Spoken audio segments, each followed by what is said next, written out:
Thank you for joining us today. My name is Matt Hilland. I'm a financial planner here at Arnold and Moat Wealth Management. And the topic of our last webinar of 2023 here is looking ahead to next year to see what's changing in regards to your financial plan. We've had good feedback in prior years for a webinar at the end of the year that previews what's changing for next year and cover some last minute end of year items. And so we'll start today with just a few items that are a little bit more applicable to those that are still working, and then move into some topics that impact predominantly retirees in the latter half here.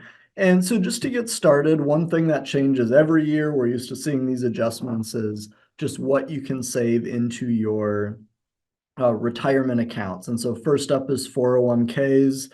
The limits that you are able to save have been boosted by $500 compared to last year. And so just depending on how your salary deferral is working with your employer, you might want to make some adjustments here just to make sure you are maximizing this benefit if you can.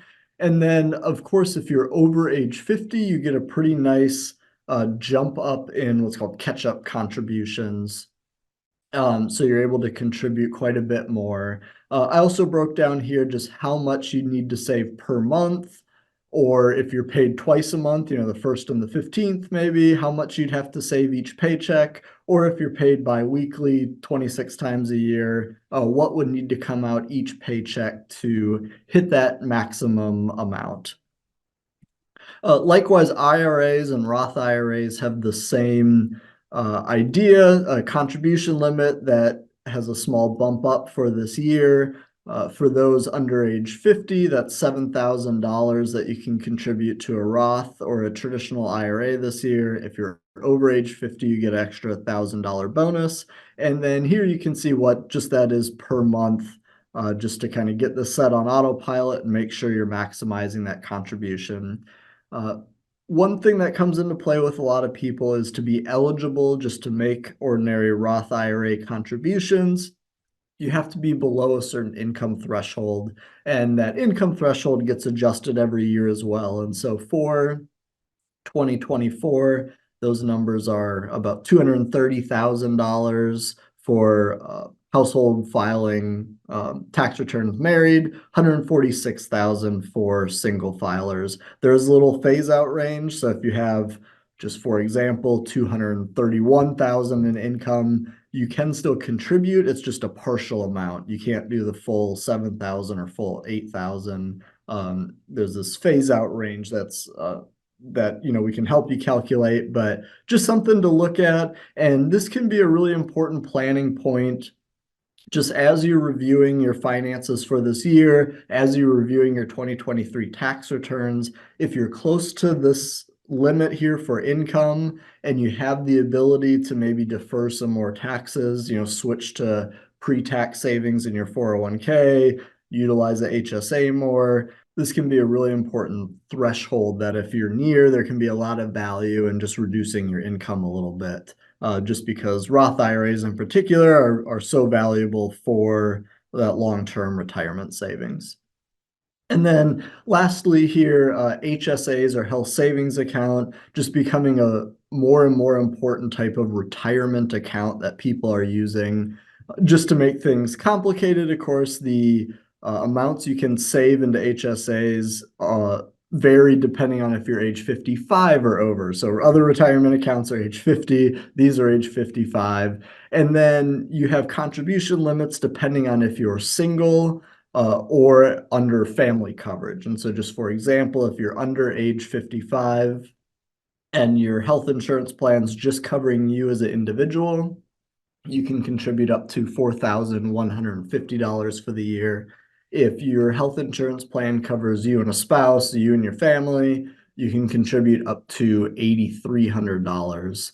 And that has about an increase of a few hundred, $550 from last year. And so again, might just want to make sure that your payroll deductions, if that's applicable to you, get adjusted here just so you can maximize this. Or if you have it set on autopilot, make sure those monthly contribution amounts are adjusted just so you can get that full benefit of there in the HSA this year. And for the federal income tax brackets, this is another thing that changes every year. There are no significant changes for 2024's federal income tax brackets. These numbers here have all just received small inflation adjustments compared to last year. There's no new tax rates or tax brackets added. Where there's value in still reviewing this every year is particularly if you're on the cusp of some of these larger jumps in tax rates. So maybe going from 12% to 22% tax rate, for example, or 24 to 32% tax rate. With those big increases, if you find yourself with income around the higher end of, say, that 12% bracket or the higher end of the 24% bracket, it may be worthwhile just to review to see what you can do to prevent jumping up a bracket and seeing a pretty significant tax increase. So, this might mean, again, switching 401k contributions to pre-tax options, utilizing a HSA if it's available to you. If you're retired, maybe this means withdrawing from a brokerage account or Roth IRA instead of a traditional IRA partway through the year. You can do charitable contributions, just as a few examples on what you can do to kind of keep yourself from unnecessarily jumping up higher in tax rates. And there is some sense that this is kind of the calm before the storm, so to speak, with the federal income tax brackets. Right now, things are slated to change in 2026 with all new tax rates and new brackets. But of course, a lot of people probably don't want to see that happen too. And so expect to see a lot of headlines and probably some changes and new bills, going across the news headlines here over the next couple of years as Congress figures out what they want to do with the tax code. Another set of brackets that gets updated each year is the table for Medicare's IRMAA surcharge. And so as a reminder, what you pay for Medicare is dependent on your income from 2 years prior. So in 2024, you want to look at your 2022 taxes and see where your income landed in these brackets. And then again, just to make things confusing, these numbers here are not taxable income like the brackets we just looked at, but instead are modified adjusted gross income, which is very likely higher than your taxable income. And so that can always be a source of confusion if you think you're doing a 24% Roth conversion strategy. You kind of know what that income is, and you get put into a higher IRMAA bracket than you thought, just because that modified adjusted gross income is much higher.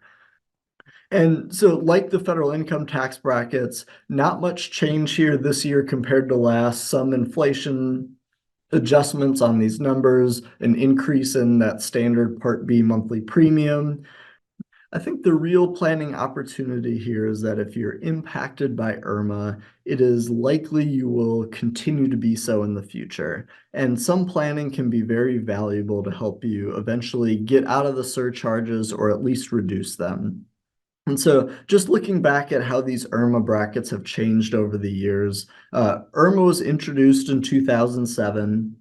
And here we're just showing the increase in costs of the lowest IRMAA bracket compared to the highest bracket, and then showing how that's changed over time. And what isn't, this didn't just happen this year, but is evident as we start looking, back at how these have changed over time, is that higher income IRMAA thresholds are increasing at faster rates. And so again, when we talk about like Roth conversion plans, we're usually triggering IRMAA in the short term to prevent it in the long term. And we're definitely seeing some benefit in doing that. Just again, knowing that the government's going to need funding for Medicare, it's not getting any cheaper. This certainly seems like a trend that is kind of here to stay, that higher income households are going to be paying more for Medicare, and they're seeing a growth rate in that premium about twice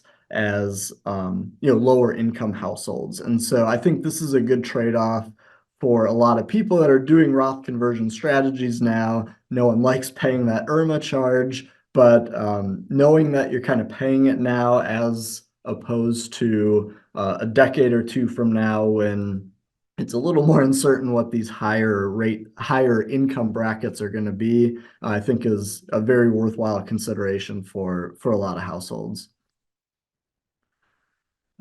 One other thing adjusted every year, Social Security, you get your COLA or cost of living adjustment. That has a smaller increase this year than last year, just 3.2%. And again, not a lot of planning around that. That's just going to happen. If there's anything we see as far as Social Security that causes some unexpected tax changes, is if you are on the cusp of having your Social Security income taxed at different rates. And so your Social Security can be taxed either at 85%, or just meaning 85% of your benefit is taxed, or 50% of your benefit can be taxed depending on your income. And the Social Security Administration uses what's called combined income, which is for most people your AGI or adjusted gross income plus half of your Social Security benefit. And so if that is around 34,000 if you're a single household, 44,000 if you're married. If you're around that threshold, you can start to see really big increases in your tax rates as you take out small amounts of money. And that 34,000 and 44,000 income thresholds are not adjusted for inflation. And so every year there's a cost of living adjustment on Social Security. You might see a little bit more Social Security end up being taxed. And so just something to be aware of. This tends to be households that, have Social Security and then are taking relatively modest IRA withdrawals, $1,000 or $2,000 a month. If you're in that kind of situation, don't have large pensions or capital gains, but just living off of Social Security and small IRA withdrawals, this tends to impact you and result in sometimes some surprising kind of tax increases from relatively modest annual increases in Social Security. Now looking at a couple new things that are coming into effect for 2024, the Secure Act 2.0 was passed at the end of 2022. It had a big long list of changes, and what's potentially, I think, confusing is that a lot of these changes are getting implemented over the next few years. So some took effect last year, some are going into effect in 2024, some even later. And so we just wanted to review some things that will be changing for 2024 from the Secure Act. First one is that if you have a Roth 401k starting next year, that will no longer be subject to RMDs or required minimum distributions. And so traditional 401ks still will. This is just the Roth side. But this was a big disadvantage for keeping money in a Roth 401k for a long time, just knowing you'd have to have these annual RMDs. And so just something to be aware of if you have a really good 401k plan, have other reasons you don't want to roll that into a Roth IRA, this is a really big benefit for you.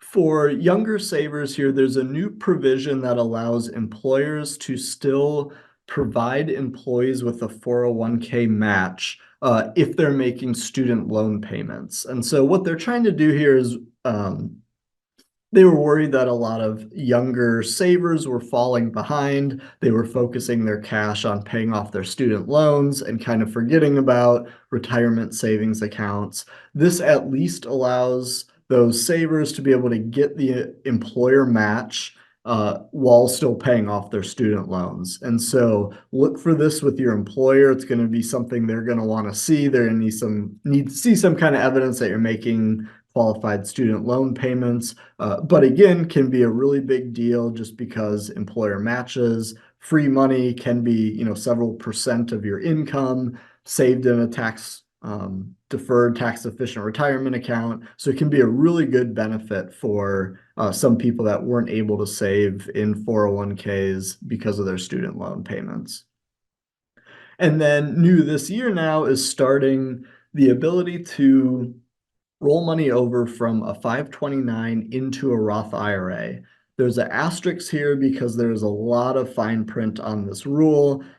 We did a webinar on the Secure Act where we covered this, and it's about 5 or 10 minutes just on the qualifications of this rule. So I won't repeat everything here. But if you've had a 529 account that's at least 15 years old, you may be eligible to move some of that money to a Roth IRA. And so this is intended for those who kind of oversaved in 529s or give people a little bit more permission to keep saving in 529s and not have to worry about overfunding it. Now you have a way to get some excess money out later if you ended up not needing all that 529.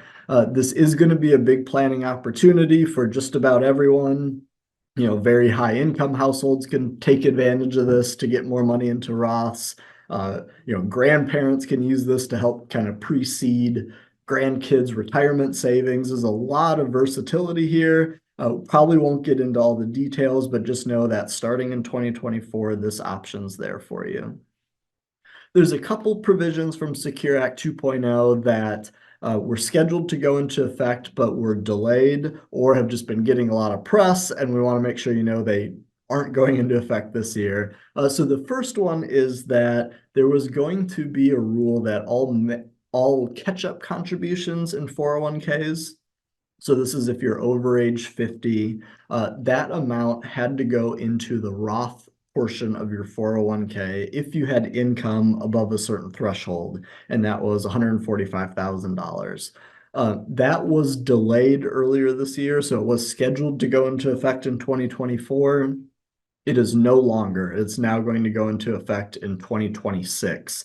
And so if you have income in excess of 145,000 and you're over age 50, this is a change from what you were expecting earlier in the year and is definitely something to consider now, knowing in 2026, it seems very likely this will happen. And so just be ready for that and see if there's any kind of planning opportunities around that, knowing you might have a little bit higher taxable income in 2026 because you're not able to defer as much in the future.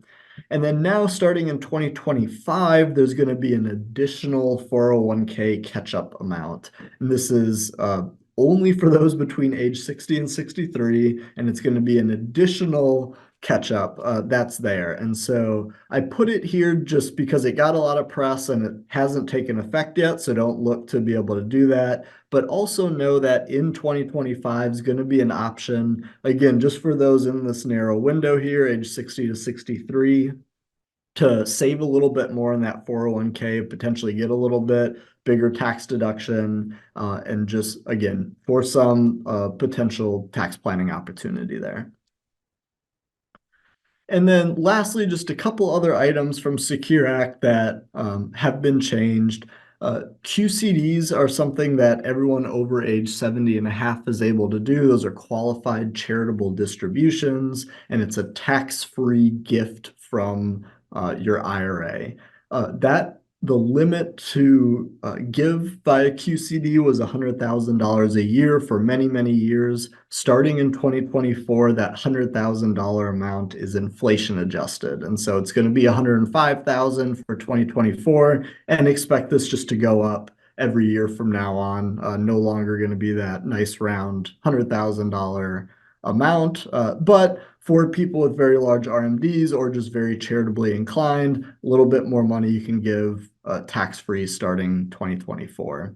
And then also there's an inflation adjustment on another kind of smaller benefit of QCDs, and that's you can use up to what was $50,000 to fund a charitable gift annuity.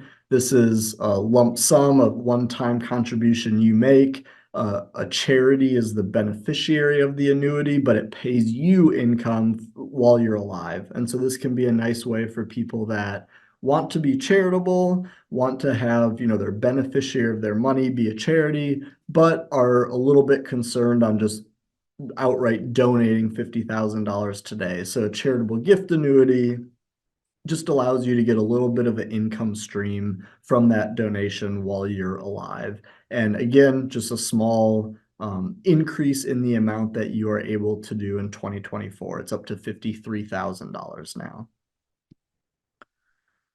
Another item, there's a tax credit available in 2024 if you are purchasing a qualified, I guess, clean vehicle. And so this is electric cars, some plug-in hybrids.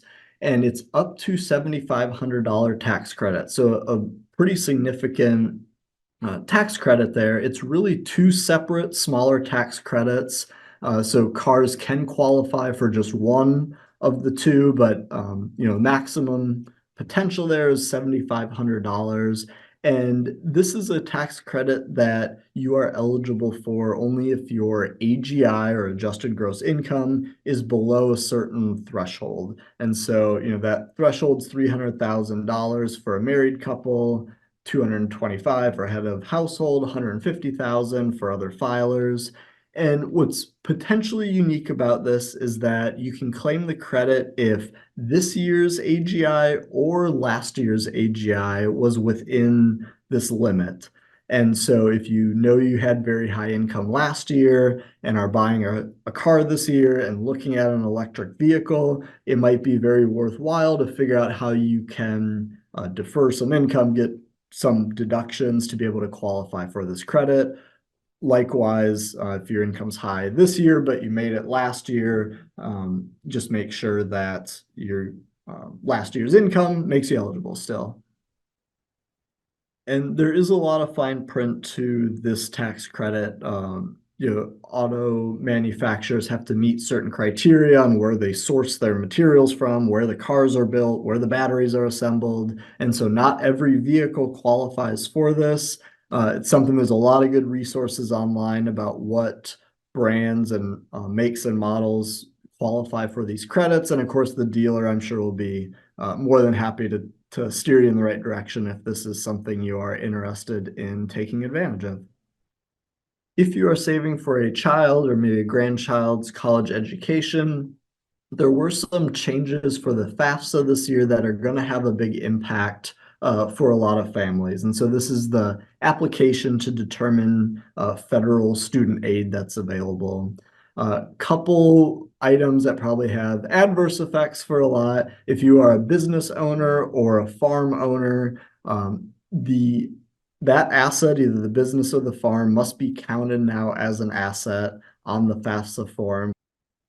This is going to have a big impact for any small business owner or farmer, just because these can be pretty valuable assets and have a really big impact on eligibility for any financial aid. And then another big change is that you used to get a added benefit if you had more than one child at the same time in school. And that discount is no longer going to be there. Just meaning if you have someone that's a senior in college and a freshman in college in the same year, that alone is not a qualification for aid anymore. They don't care how many kids you're paying college tuition for. And again, was a big deal for a lot of people because as educations overlap here, that's a period of very high expenses for a family. And that kind of discount here, that added ability to qualify for more aid during that time, is now going to be gone, unfortunately. Some good news now. There's one big one that we wanted to make sure we cover, and that is outside financial support now has no impact on the FAFSA, and this can be, cash gifts to the student. The big planning opportunity here is that 529 college savings accounts owned by the grandparent used to have a very serious impact on FAFSA.